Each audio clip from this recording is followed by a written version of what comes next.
You're scrolling through your social media feed and come across an obscure and cryptic video showing a man walking aimlessly through a strange yet melancholy office space. You don't think much of it, but you continue watching, as your curiosity has simply gotten the best of you. The more you watch, though, the more you begin to understand what's really happening. This man, he's being hunted. As you watch, you begin to analyze the footage down to the pixel, looking for any hint of explanation for what's going on, but your only source of information is this small window of reality that the man carries around, his camera. You watch all the way until its tragic end.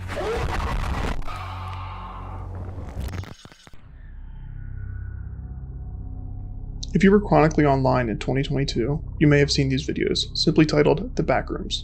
The series of videos were posted by YouTube creator Kane Pixels, and the first video of the series has amassed over 57 million views at the time of writing this. For some, this may have been their first introduction to the world of found footage analog horror, now widely popularized by the vast amount of clones on the platform. Films like The Backrooms are modern adaptations of the found footage genre that go all the way back to the dawn of horror.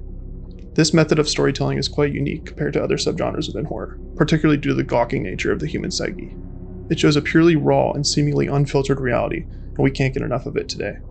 What we're going to explore here today is exactly how this raw form of storytelling became so captivating to audiences, starting from the roots of grounded storytelling and ending with the disturbing reality behind our captivations. The Columbia Broadcasting System and its affiliated stations present Orson Welles and the Mercury Theater on the Air in The War of the Worlds by H.G. Wells. The use of grounding entertainment in reality unsurprisingly did not start in films. One of the most popular and notorious examples is the 1938 War of the Worlds radio broadcast by Orson Welles. This broadcast was a radio adaptation of H.G. Wells' original book, The War of the Worlds, but rather uniquely, the story was narrated in the perspective of a news broadcaster instead of a simple novel. Here is a bulletin from Basking Ridge, New Jersey. Coon hunters have stumbled on a second cylinder similar to the first, embedded in the great... The story would be told through news bulletins given to the public, similar to how typical breaking news stories would be told. The notoriety of this broadcast today tells the story that Wells did such a good job framing the story as truth that mass panic ensued across the country. In reality, the broadcast reached a much smaller audience than many realize today. While yes, there are some members of the public that were convinced an alien invasion was truly happening, the myth of a nationwide panic was nothing more than a dramatic over-exaggeration. By telephone operator east of Middlesex within 10 miles of Plainfield. Here's a bulletin from Winston-Field, Long Island. A fleet of army bombers carrying heavy explosives flying... The relatively new and budding world of horror and film did not immediately follow Wells' example and frame their stories directly as truth. Films like Frankenstein, Dracula, and The Mummy rather play on the societal fears of the time by representing them in the context of the monster. While instances of grounding horror in reality exist in other earlier films, it would not be until 1974's The Texas Chainsaw Massacre where the envelope would be pushed to the mainstream. What happened was true.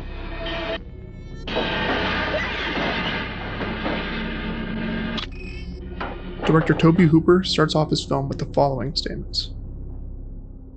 The film which you are about to see is an account of the tragedy which befell a group of 5 youths, in particular Sally Hardesty and her invalid brother Franklin. It is all the more tragic in that they were young, but had they lived very, very long lives, they could not have expected, nor would they have wished to see as much of the mad and macabre as they were to see that day. For them, an idyllic summer afternoon drive became a nightmare. The events of that day were to lead to the discovery of one of the most bizarre crimes in the annals of American history, the Texas Chainsaw Massacre.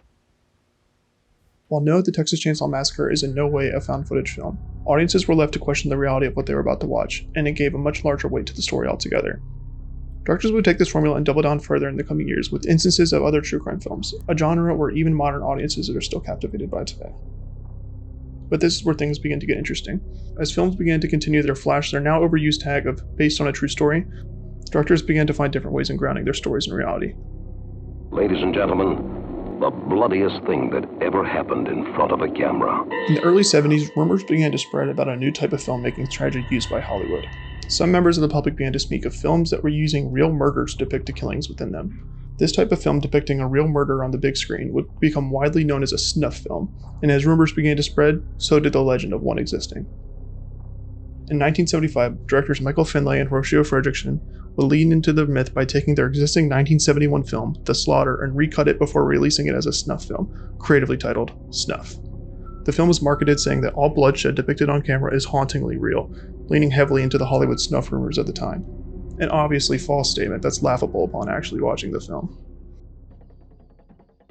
What on earth did I do with them?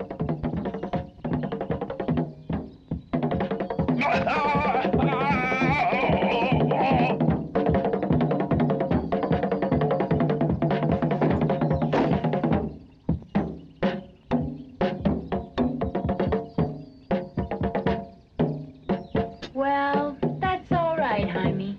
I guess I can do without the cigarette after all.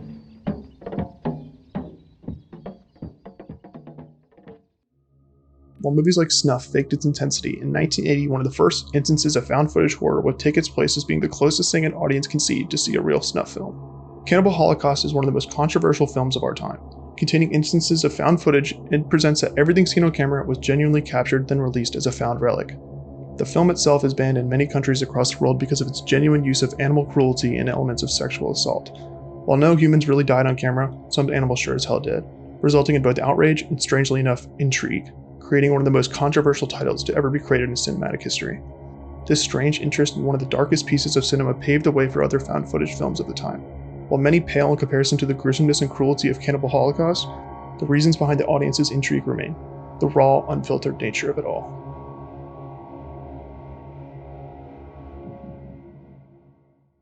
One of the most popular instances of found footage films that play into the element of real-life tragedies is none other than the 1999 cult classic, The Blair Witch Project.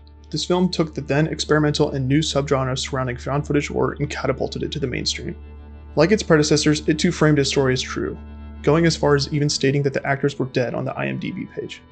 The success behind the movie owes itself mostly to the marketing of the film, where the directors went the extra mile in making a website that gives audiences extra snippets of the cryptic story, an early alternate reality game, or ARG, of the time, a theme that many modern pieces of analog and found footage horror would replicate today. At this point in the story, found footage movies are the stars in the industry.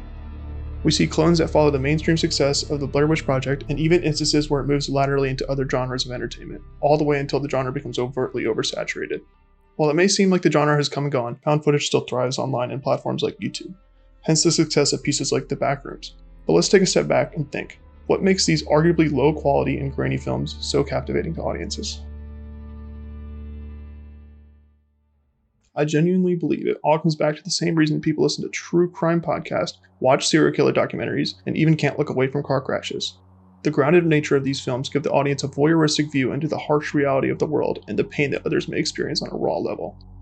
In Eileen Scarry's book, The Body in Pain, she argues that above all, pain is certain. As we watch others in pain, we as humans are wired to observe and empathize. Interestingly though, empathizing is almost always replaced by gawking in some form when we place a screen between the two parties. This form of gore gawking in media is the reason why I believe so many people are intrigued by the idea of a real-life snuff film and the existence of found footage. The curiosity of observing genuine pain through a screen is much easier to justify due to its disconnection to reality. This is further concreted by the fact that entire communities exist online that share and distribute real media of pain and death. Just as the internet and media catapulted the found footage genre to sky high, it also fostered the creation of what many argue as real snuff films. These communities share real media depicting unimaginable horrors and death on what have become widely known as shock sites. These grainy published videos depicting real harm and death could be argued as the real counterpart of the found footage genre, the only difference being the truth behind what's shown on screen. While most believe that the consumption of this content is left only to the most depraved of individuals, in an interview with The Verge, most of those mentioned were everyday people with everyday lives. One example being a woman in the field of medicine, and another being a simple family man with kids. I firmly believe that the audiences that are drawn to the found footage films share the same morbid curiosity as the individuals on these shock sites. One just happens to be morally just. The genre of found footage came from humble roots, but the existence of the internet turned the once fictional genre into a very real and dark one. While the genre may seem dead and oversaturated today, it continues to exist in other ways in other forms of media. We see its influence across the entire entertainment industry today. And who knows, maybe instances such as The Backrooms is the start of the genre's triumphant return.